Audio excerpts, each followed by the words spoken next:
Ask anyone and they will tell you there is not enough time in the day. So we thought we'd get organisational psychologist Dr. Amantha Imber on the show. So why does it seem like our lives are just getting busier and busier? It does seem that way. I mean, a few years ago, I remember I saw this meme that said, we've all got the same amount of hours in the day as Beyonce. And I thought, yeah. And then I thought, but she's kind of got an entourage, doesn't she? Yes. And a personal chef and a nanny and stuff. So, you know, life is overwhelming. I feel like we haven't really recovered from COVID all that well. Yep. We've got so many competing demands. A lot of us are caring for elderly parents and little people in our lives. Like, there's just so much and it never ends. Yeah. What can you actually do to not feel so overwhelmed? Actually, overwhelms... Can you be underwhelmed? Yeah, you can. Yeah. Can you be whelmed? No. Can't just be whelmed. Can you? But what if you're not overwhelmed and you're in the middle? Like, I'm whelmed. I'm just whelmed. Yeah. I'm whelmed. Anyway, sorry, I've totally derailed it. Time wasting. No wonder we lose what hours. Can we do? Sorry about right. that. She does this to me. What could we do? Well, one of the things that I think about is that the best productivity hack out there is just saying no. Okay. Right? Yes. Saying no. Yep. But a lot of us don't feel very comfortable saying no. So a kind of a twist on that is when someone asks something of you that requires your time, saying yes, but. Ooh. Yeah. But what? So, for example, someone at work might say, oh, can you just help me with this project? So you could say, yes, but I can only give you half an hour of my time and it needs to be next Thursday. Yes. So setting some boundaries, Yes, basically. but. Okay. Yes, But you're still saying yes. Yes, but it's going to be a crap job. Maybe that's not the answer they're looking for. Let them take it back. Yeah, good boundary. Boundary. Okay, Can I, I've got to ask this question because I'm in two minds about this. The to-do list. So I know a lot of people love a to-do list. Yeah. I love a to-do Love list. me. Okay, we got a lot of Love to-do it. list people here. I sometimes hate my to-do list. What are your thoughts? Yeah, I love a good to-do list as much as the next person, but what I also love is a to-don't list. Don't. Which I think everyone needs. Again, this is about how can we reduce the things that we're doing so that we can feel whelmed, or at least not overwhelmed anyway. Just whelmed. Yeah, so what a to-don't list involves, and what I recommend doing this on a monthly basis, thinking about the month that has just gone and thinking, what were the things that really drained my energy? The things that, like, sapped the life out of me? Or just things that are not Took serving all the me? sunshine out of your body. That's a different one. That was quite profound. Something like that. Yeah. Beautiful. Something like You like that. that? Something like that. And basically making a list of those things. And, you know, like, for example, a lot of us feel like we spend too much time on social media. So we might say, OK, next month I'm going to put scrolling on social media after 7 o'clock on my to-don't list. I don't do that. So it's a really great way to reduce the mental load that we're having and just have some clear boundaries for yourself by saying, this is what I don't do.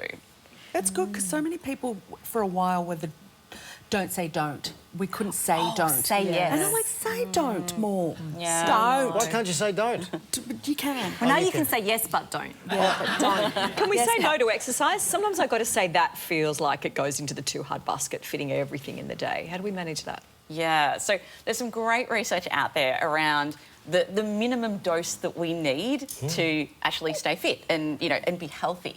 So there's this concept called VILPA that stands for Vigorous Intermittent Lifestyle Physical Activity. It's a bit of a mouthful. Hang on, I'm just going to Taking write an that hour down. out of my day. So we call it Just go VILPA. VILPA. But VILPA is really important and it's great if you're time poor and you don't have time to exercise. So what VILPA is all about is it's finding just those 1 or 2 minutes at several points in the day where just part of our lifestyle involves physical activity. Like if you're running late for the train and you sprint to the station, that's an example of VILPA. Or if you're carrying really heavy groceries from the supermarket to the car, another example of VILPA. Shopping. Shopping.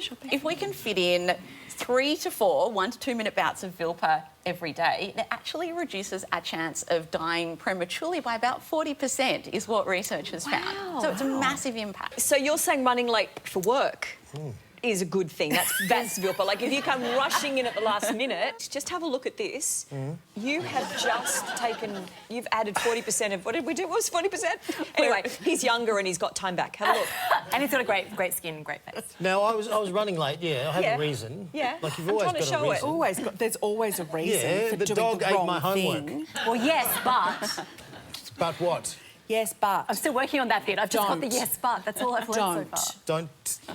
Just don't. Okay. Oh, yeah. What about watching TV? Anyway, I think this is going a bit crazy and there's so much Yes. information. My head's Yes. going to explode. Can you lie down and watch a bit of TV? Is that a good way to relax and unwind? Because I love doing that. That's a great way for me to relax. Yeah, I would say... Lock the door, no kids, no family. Oh, TV you only you're dream of those watching. days. Yeah, I'd say probably watching more TV is not improving your health, but I do have a tip for you in terms of making exercise and perhaps the things that you don't enjoy doing but are really good for you more enjoyable. So there's a thing called temptation bundling. And That sounds like a quiz show. Well, Oh my gosh, in bikini. Welcome to Temptation Bundling. Sounds like a home First phone and a contestant, Evie landline. Jones. You're out. well, it's also a good psychology hack.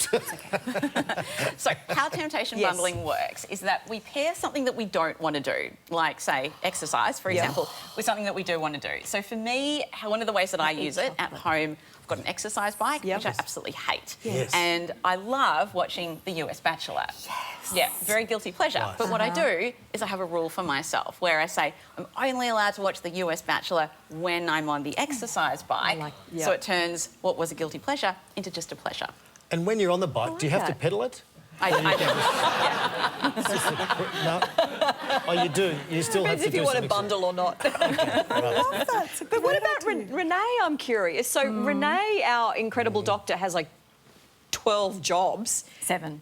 Seven. Don't want to oversell me here. How do you but fit yes. it all in, though? How do you do it? What sort of techniques do you adopt? So my secret special power Oh, yes.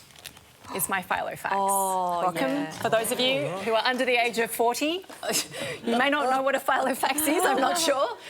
Paper diary, Yes. believe it or not. Love a paper diary. Yeah. So that's how I have stayed intact.